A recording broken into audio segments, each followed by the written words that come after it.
Olá, eu sou o Cláudio Lessa em Orlando, nos Estados Unidos, inteiramente de acordo com o que diz essa norte-americana mãe de família. Uma arma na mão vale mais do que toda a força policial no telefone. Você já se inscreveu no CL News LLC, o meu canal no YouTube? Eu acabo de ultrapassar a marca dos 10 mil inscritos. Agora só faltam os outros 290 mil que a plataforma detonou, né? Por favor, se inscreva, ative o sininho e peça para todo mundo se inscrever. Eu preciso muito da sua participação. Hoje, 28 de janeiro de 2026, é o Dia do Portuário, o Dia do Comércio Exterior, o Dia Internacional do Lego, o Dia da Abertura dos Portos, o Dia Internacional da Proteção de Dados, o Dia Nacional do Auditor Fiscal do Trabalho e o Dia Nacional de Combate ao Trabalho Escravo.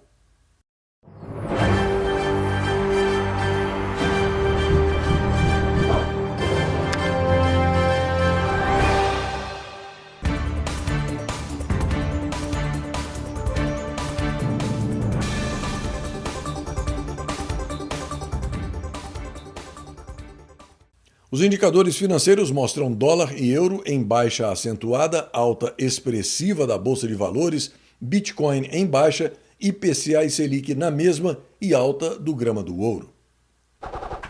A revista Oeste traz a informação de que a Polícia Federal deu início a um inquérito autorizado pelo Bubina, amigo do amigo de meu pai, para apurar uma rede de influenciadores digitais que teria sido usada por Daniel Vorcaro, do Banco Master, para descredibilizar o Banco Central.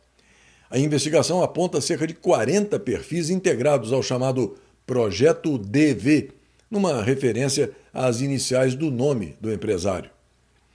A Gazeta do Povo informa que o novo inquérito aberto hoje pela Polícia Federal para investigar denúncias de ataques de influenciadores ao Banco Central após a liquidação do Banco Master será novamente relatado pelo Bubina, amigo do amigo de meu pai, e, para variar, também mantido sob sigilo.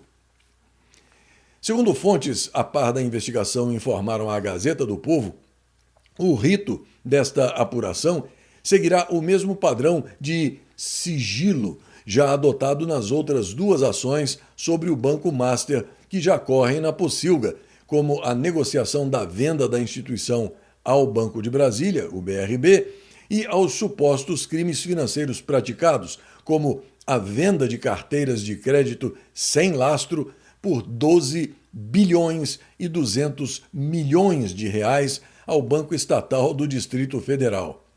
Este sigilo, imposto pelo Bubina no final do ano passado ao puxar o processo para o gabinete dele, impede qualquer divulgação e limita até mesmo o próprio trabalho da Polícia Federal, como se viu nesta semana durante a tomada de depoimentos dos envolvidos nas investigações.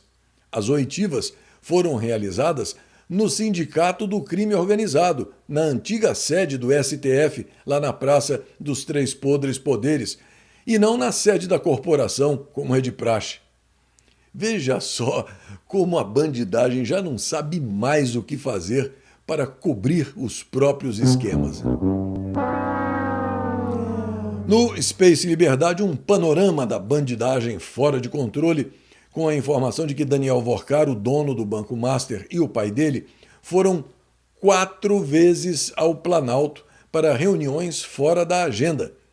E que o chefe da quadrilha sabia dos contratos do polaco Lewandowski com o Banco Master. Além disso, a amante da lista de propinas da Odebrecht admitiu que o chefe da quadrilha sabia dos contratos do polaco Lewandowski com o Banco Master. A revista Oeste publicou um vídeo em que o jurista Marcelo Rocha Monteiro, membro do Ministério Público do Rio de Janeiro e professor de processo penal na UERJ, explica que não existe na legislação brasileira qualquer exigência de autorização individual para visitas a presos no Brasil, ao contrário do que o satânico psicopata golpista, este sim, que deveria estar preso incomunicável numa ala de criminosos de um manicômio judiciário, impôs para autorizar visitas ao presidente Jair Highlander Bolsonaro. A questão das visitas do presidente Bolsonaro, que é para lembrar ao nosso público novamente que o preso tem direito à visita. Não é? Ninguém tem que pedir autorização para juiz para visitar o preso. Você só precisa ir no local onde o seu parente ou o seu amigo está preso no horário que a direção daquele presídio, daquela penitenciária, daquela unidade prisional estabelece. Né? Isso é uma questão administrativa, não é para juiz resolver. É o diretor daquela prisão, daquela penitenciária, daquela unidade prisional, estabelece a seguinte regra: visitas serão às terças e quintas na parte da manhã, por exemplo. E aí você quer visitar o seu parente ou amigo que está preso, a única coisa que você tem que fazer é ir dentro desse horário, dentro desses dias. Esse negócio de cada visita pedir autorização para o juiz não existe na lei. Não que a lei tenha muita importância hoje no Brasil, né? Mas é só para ficar esse registro. A defesa de Eduardo Taliaferro, ex-amarra-cachorro do satânico psicopata golpista, pede anulação de citação por edital determinada pelo doente mental. A medida foi definida sob o argumento de que o réu não havia sido localizado em seu endereço. Os advogados Paulo Faria e Felipe Oliveira, que representam o ex-bandido do satânico psicopata golpista no Tribunal Superior Eleitoral, sustentam que esta premissa é materialmente falsa e juridicamente insustentável. Eles afirmam que o endereço de Taliaferro no exterior consta formalmente dos autos, sendo de pleno conhecimento do relator. No Space Liberdade, a informação de que o desgoverno Petralha de ocupação formalizou o pedido de extradição do deputado Alexandre Ramagem. Antes de mostrar a você o próximo vídeo e para evitar qualquer mal-entendido, é preciso deixar claro que livre pensar é só pensar. Ninguém aqui está incitando ninguém a absolutamente coisa alguma. Um cidadão de bem que não se identificou, mas que demonstrou possuir mais de 2 neurônios em perfeito funcionamento, gravou esta mensagem sobre a tirania que eu recebi de um netespectador amigo e compartilho agora com você. Só existem duas maneiras para derrubar uma tirania: pela razão ou pela força. A primeira é própria dos civilizados, a segunda dos bárbaros. A diferença é que a segunda opção nunca falhou. Pense nisso. A revista Oeste informa que a dívida pública federal encerrou 2025 em trajetória de alta e alcançou 8 trilhões e 600 bilhões de reais em dezembro, segundo números divulgados hoje pelo Tesouro Nacional. O resultado representa um crescimento de 1,8% em relação a novembro e consolida uma expansão expressiva no acumulado do ano, superior a 1 trilhão e 300 bilhões de reais. O avanço observado no último mês de 2025 foi puxado principalmente pela emissão líquida de títulos públicos e pela incorporação de juros ao estoque da dívida.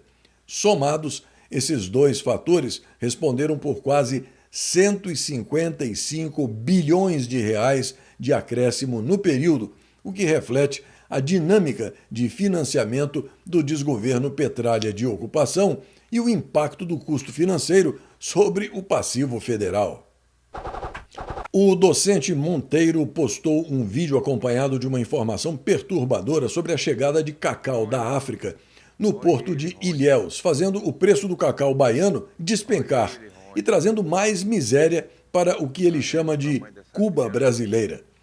Ele conta que um trabalhador do porto de Ilhéus fez uma filmagem impactante mostrando a chegada de um navio de grande porte carregado com cacau vindo da África. Segundo ele, mais de 200 mil sacas de cacau já chegaram ao porto, com cerca de 3 mil sacas sendo descarregadas por dia. A denúncia gerou revolta e indignação entre trabalhadores, produtores rurais e toda a cadeia do cacau na Bahia. Com essa importação em grande escala, o preço do cacau baiano despencou, chegando a cerca de R$ 200 a arroba, um valor considerado insustentável para quem vive da produção. A Embraer anunciou uma parceria que envolve instalar uma unidade de produção de aeronaves na Índia. A Embraer e a Adani Defense and Aerospace, uma das líderes do setor aeroespacial indiano e a principal companhia do grupo Adani, assinaram um memorando de entendimento para desenvolver na Índia um ecossistema integrado de aeronaves com foco na aviação comercial regional. As companhias planejam cooperar na fabricação de aviões, na cadeia de suprimentos, nos serviços de pós-venda e no treinamento de pilotos. E então, como eu disse, o número de netespectadores continua crescendo, porque eu acabo de ultrapassar a marca dos 10 mil inscritos, algo que eu devo e agradeço muito a cada um que me acompanha nessa jornada. Mas eu preciso continuar chamando a sua atenção para a necessidade de ajuda. Para mim é verdadeiramente desagradável falar disso. Mas eu não tenho outra saída. Eu tenho que pedir diretamente a você que contribua com o que puder, não importa o valor. A minha sugestão é de que você monte uma rotina informal de envio dessa ajuda com uma regularidade que você mesmo irá determinar. Pode ser semanalmente, a cada 10 dias, a cada quinzena, a cada mês. O importante aqui não é tanto o valor, mas sim aumentar o número de contribuintes ao lado da regularidade, da constância, para que eu tenha um mínimo de previsibilidade e possa reconstruir minha equipe e melhorar a abrangência do meu NetJornal. Mais uma vez eu agradeço muito a sua atenção e peço mil desculpas por essa chateação, sem fim, de ficar pedindo ajuda. Mas o fato é que a sua colaboração é absolutamente essencial e sem ela eu não posso seguir adiante, mesmo porque, quando o CL News foi criado há 5 anos, eu expliquei e avisei claramente para todos que não teria como desempenhar essa tarefa sem a ajuda de todos, sem a ajuda de cada um. A Polícia Civil do Paraná prendeu 8 pessoas em 3 estados numa operação contra desvios milionários de cargas. Os suspeitos foram localizados nas cidades paranaenses de Curitiba, Fazenda Rio Grande e Rio Negro, Joinville, São Bento do Sul e Canoinhas, em Santa Catarina, e no estado de São Paulo. Entre eles estão os líderes do esquema, motoristas de caminhão, um contador e pessoas responsáveis pela emissão de notas fiscais fraudulentas. A Agência Nacional de Mineração diz que o vazamento não comprometeu as estruturas de barragens de minas exploradas pela Vale no interior de Minas Gerais. A empresa suspendeu as operações nas unidades de Mina de Fábrica e Viga. O secretário de Estado norte-americano Marco Rubio falou poucas e boas hoje no Congresso. Segundo o portal Conservatism and Elegance, Rubio deu uma aula magistral ao deixar claro que a política América Primeiro continuará em todas as frentes, quer eles queiram ou não. O secretário de Estado disse ainda que a organização do Tratado do Atlântico Norte precisa ser repensada, e isso não representa um abandono da OTAN. É uma realidade do século XXI e de um mundo que está mudando agora. No caso da Groenlândia, Marco Rubio disse que os Estados Unidos estão em uma boa posição agora. Ele também falou sobre a Venezuela, afirmando que eles podem realizar eleições o dia todo, mas se a oposição não tiver acesso à mídia, se os candidatos da oposição não puderem votar, estas não serão eleições livres nem justas. O secretário de Estado afirmou que os Estados Unidos querem uma Venezuela livre, justa, próspera e amiga, e isso não será conseguido em 3 semanas. Vai levar tempo, especialmente porque os norte-americanos estão lidando com pessoas na Venezuela que passaram a maior parte de suas vidas vivendo em um paraíso de gangsters. O secretário de Estado norte-americano foi enfático ao dizer que, abre aspas, tínhamos 3 dos nossos principais oponentes no mundo operando a partir do nosso hemisfério, na Venezuela, não do outro lado do mundo, não em outro continente, mas no hemisfério onde todos nós vivemos. Marco Rubio deixou claro que o responsável pela política externa dos Estados Unidos não é ele, e sim o presidente Donald Trump. Os Estados Unidos planejam estabelecer uma base da CIA na Venezuela após Maduro, dizem fontes familiarizadas com o planejamento. A curto prazo, as autoridades norte-americanas podem operar no país a partir de um anexo da agência, antes mesmo da abertura de uma embaixada oficial.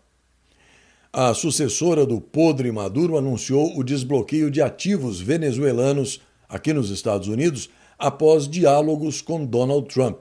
Delcy Rodrigues afirmou que o desbloqueio permitirá investir recursos importantes em equipamentos para os hospitais. O dinheiro também será destinado à compra de equipamentos para o sistema de energia elétrica e para a indústria do gás na Venezuela. Neste dia 28 de janeiro, em 1808, era promulgado o decreto de abertura dos portos às nações amigas pelo príncipe regente de Portugal, Dom João de Bragança, em Salvador. Em 1855, uma locomotiva na ferrovia do Canal do Panamá ia do Oceano Atlântico ao Oceano Pacífico pela primeira vez. Em 1935, a Islândia se tornava o primeiro país ocidental a legalizar o aborto terapêutico. Em 1938, o recorde mundial de velocidade terrestre em uma via pública era quebrado pelo automobilista alemão Rudolf Caracciola, pilotando um Mercedes-Benz W125 Rekordwagen a uma velocidade de quase 433 km por hora. Em 1941, entrava em vigor o primeiro Código Nacional de Trânsito. Em 1943, Getúlio Vargas e Franklin Delano Roosevelt participavam da Conferência de Natal, onde ocorreram as primeiras tratativas que resultariam na criação da Força Expedicionária Brasileira. Em 1958, a empresa Lego patenteava o desenho dos blocos Lego ainda compatíveis com os blocos produzidos hoje. E em 1986, na missão STS-51L, o ônibus espacial Challenger explodia 73 segundos após a decolagem, matando os 7 astronautas a bordo. Esta edição está terminando, mas eu aproveito para agradecer mais uma vez a você e para convidar que você acompanhe o Jornal dos Jornais, transmitido ao vivo todas as manhãs, além do CL News e do segmento de orações publicados no começo da noite. Além do YouTube, você pode fazer o mesmo pelo meu website, que é ainda mais seguro. Acesse e guarde o link clnewsoficial.com nos favoritos do seu navegador. E aqui vai um forte abraço para o Roberto Gonçalves de Oliveira, da Elite Distribuição e Logística Limitada, lá de Fortaleza, no estado do Ceará, para o Hilton Bastos Leal, Aurelânia Maria de Carvalho Menezes, Leia Gomes Moratelli, Sandro José Pagan, Vilmar dos Santos, Joraci Mendes Reis, Clodomir Barbosa Martins, Luciana Luídia Tonete, Márcio Augusto Vilela Mendes, Humberto Santana Pereira, Rosa Maria Gil, Luiz Eduardo José de Andrade e para a Nora Fernandes. E mais uma coisinha. Você que não gosta de se meter em discussão política ou de conversar sobre religião, talvez jamais tenha ouvido falar nesse homem aí, Charles Spurgeon, conhecido como o Príncipe dos Pregadores. É dele a frase: só os tolos acreditam que não se discute política nem religião. É por isso que os ladrões permanecem no poder e os falsos profetas continuam a pregar. Até a próxima.